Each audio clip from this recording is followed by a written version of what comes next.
இருக்கட்டும், நான் ஒரு 2 நாள் போட்டு அவனை மிஷின் வாங்கி தர சொல்லி காதில் வச்சுக்கிறேன். நீ அப்பதான் முன்னு பேசுறல, நான் கண்டுபிடிக்க முடியும். அதெல்லாம் 3 பேசதான் நல்லா தான் கேக்குதே. என்னது? இல்லத்த தேங்காய் 3 மூடி போதுமா இல்ல 4 மூடி இது பண்ணுவான்னு கேக்குறேன். இருடி இரு. ஏன் சொந்தக்காரங்களையும் 30 பேரை வர சொல்றேன். நீ வடிச்சு போட்டுன்னு சொல்றேன். என்ன பண்றேன் பழி வாங்காம விட மாட்டான்டி. 10 கிலோ தக்காளி, 10 கிலோ வெங்காயம், கருவேப்பிலை இப்பதான் வெட்டி விட்டு நல்லா கொழுன்னு தெளிஞ்சுட்டு இருந்துச்சு. பூராத்தையும் ஆஞ்சு கொண்டாந்துட்டாங்க. இந்த போயிருக்காரு கறி எடுக்கிறது. 10 பேருக்கு 1 கிலோனாலும் 50 பேருக்கு 5 கிலோ.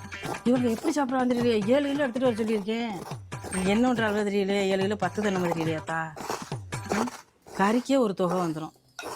நான் என்ன பண்ணுறது? மருமக கொண்டாந்துருக்கேன். எனக்கு சிக்கனத்துக்கெல்லாம் வேலையில்லை. அப்படியே பரப்புறதுக்கு தான் ஆள். நான் என்ன ஒன்று, நான் புலம்பிட்டே போக வேண்டியதேன். அவர் கேட்குறாரா?